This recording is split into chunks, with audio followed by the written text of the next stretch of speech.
잔류 여부를 고민하던 더불어민주당 김종인 대표가 20여일 남은 총선에 책임감을 느낀다고 하면서 당에 남겠다 선언했습니다.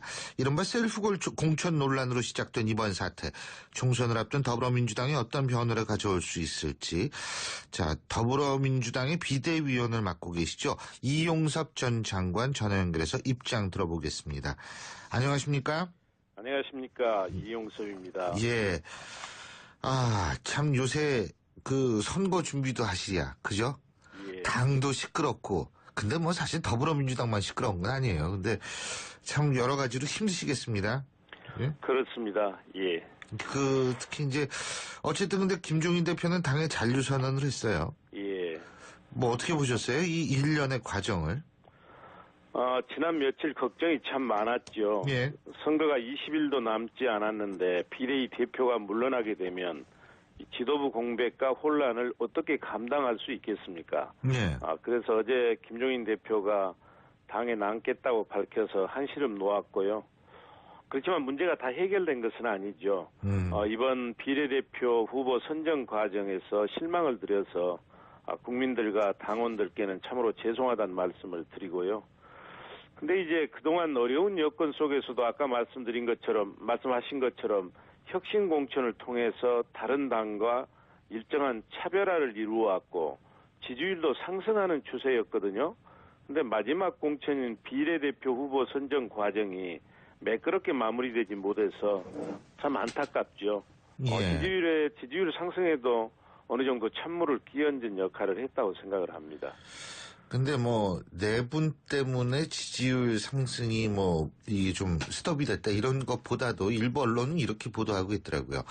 이러면 당내 주류라고 불릴 수 있는 친노 세력들이 일사불란한 모습을 보여줬다.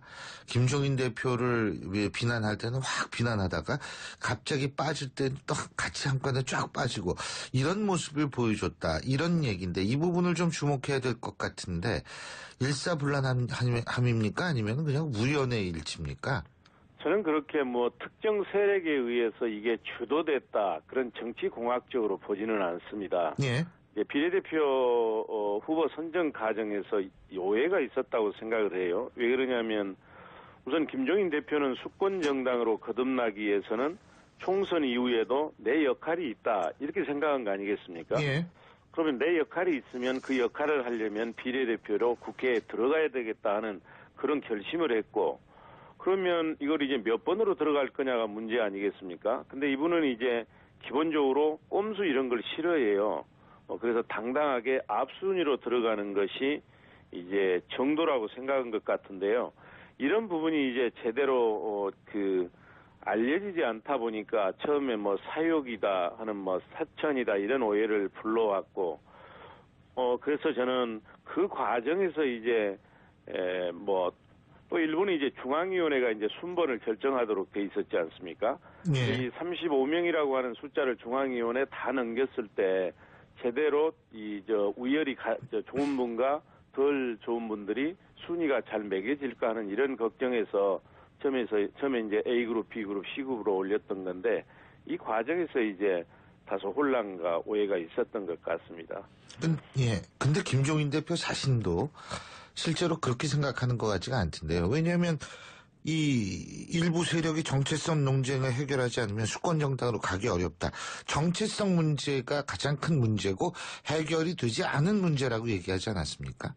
저는 원칙적으로 정체성 문제에 대해서는 동의를 합니다. 왜 그러냐면 우리가 이제 정권 교체가 민주 진보 진영의 최우선 과제 아니겠습니까? 근데 정권 교체하려면 두 가지가 갖춰져야 되거든요. 필요 조건과 충분 조건인데 이 정부 여당이 실정을 했기 때문에 저는 필요 조건은 갖추어졌다고 생각을 합니다. 네. 그러나 충분 조건은 믿음을 주는 수권 야당이 있어야 하는데 국민들은 더불어민주당을 아직도 불안해하고 있는 게 사실이거든요. 따라서 우리 당이 비판을 위한 비판이나 운동권 체질에서 벗어나서 대안정당, 정책정당으로 믿음을 줘야 한다. 그래야 수권정당이 될 수 있다 하는 김종인 대표의 그런 생각에는 이제 100% 동의를 하고요. 다만 이번 이제 비례대표 후보 선정 과정이 조직적으로 움직인 거다.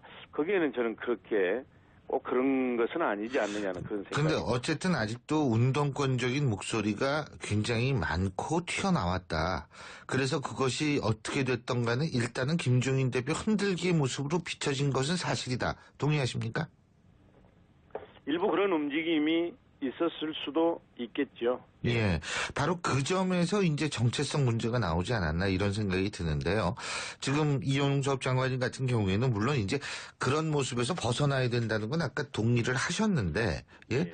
근데 그게 벗어나기가 쉬워 보이지 않다라는 의견이 지금 많습니다. 바로 그저께 그 중앙위에서 나타난 모습을 보고서요. 그런 평가에 대해서는 어떻게 생각하십니까? 중앙위원회에서 이제 제기했던 문제는 우리 당헌 당규에 보면 예. 비례대표는 중앙위에서 순번을 정하도록 돼 있지 않습니까? 예, 예. 근데 이제 우리 비대위나 공천관리위원회에서는 그래도 그 앞순위의 국민적 관심이나 공감대 면에서 앞순위에 들어가야 될 분, 뒷순위에 들어가야 될 분 오래 심사를 했기 때문에 예. 그런 생각을 가지고 있지 않겠습니까? 예. 그래서 이걸 전체를 올렸을 때 부작용이 있기 때문에 예. 그룹을 지어서 올린 건데 거기에 대해서 이제 반대 의견을 표명한 거고 그건 저는 얼마든지 얘기할 수 있는 거라고 생각을 합니다. 생각의 차이기 때문에. 그건 뭐 운동권적인 분위기가 아니다 이 말씀이시죠. 그렇습니다. 그리고 알겠습니다. 김종인 대표께서 2번으로 할 거냐 뒷순위로 할 거냐 하는 것도 사람마다 국민마다 다르게 생각할 수 있고요. 근데 야권이나 우리 정치권에 한 가지 폐해가 있습니다. 우리가 인생을 살아가면서 뭐 해결이 잘 안 되면 운명이다 이렇게 얘기를 하지 않습니까?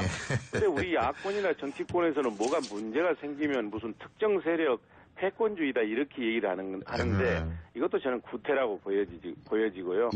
꼭 그런 것이 개입돼서 그랬다고 알겠습니다. 저는 보지는 않습니다. 자, 새누리당 같은 경우에는 강봉균 전 장관을 영입을 했습니다. 그죠? 이 김종인 대 강봉균 대결 구도가 되는데 어떻게 보십니까? 저는 우리 당의 김종인 대표와 지금 강봉균 장관과는 입장이 많이 다르다고 생각을 해요.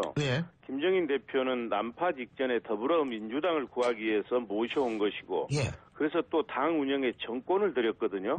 그러나 강봉균 장관은 새누리당이 김종인 대표를 겨냥하기 위해서 모셔온 표적 인사입니다. 이처럼 두 번의 역할이나 주어진 권한이 전혀 다르기 때문에. 표적이라고 보시는군요. 그렇죠. 지금 안 그러면 새누리당이 뭐가 부족해서 이 시점에서 강봉균 장관을 모셔오겠습니까? 그건 순전히 김종인 대표 견제하기 위해서 모셔온 것이고요. 그래서 두 분의 이런 주어진 권한이나 역할이 전혀 다르기 때문에 비교하는 것 자체가 무리라고 생각을 합니다. 그렇군요. 자, 그리고 지금 정의당 같은 경우에는 야권 연대에 대해서 굉장히 배신감을 느끼고 있다. 뭐 이런 표현이 나오고 있는 것 같은데 어떻게 보세요? 그 부분은?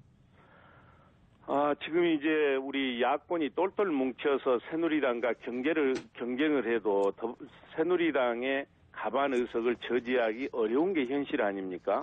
그래서 저는 기본적으로 이렇게 분열로 가는 것은 패배의 길로 가는 것이다. 그래서 김종인 대표가 통합을 주장했는데 안철수 대표가 통합은커녕 연대도 할 수 없다.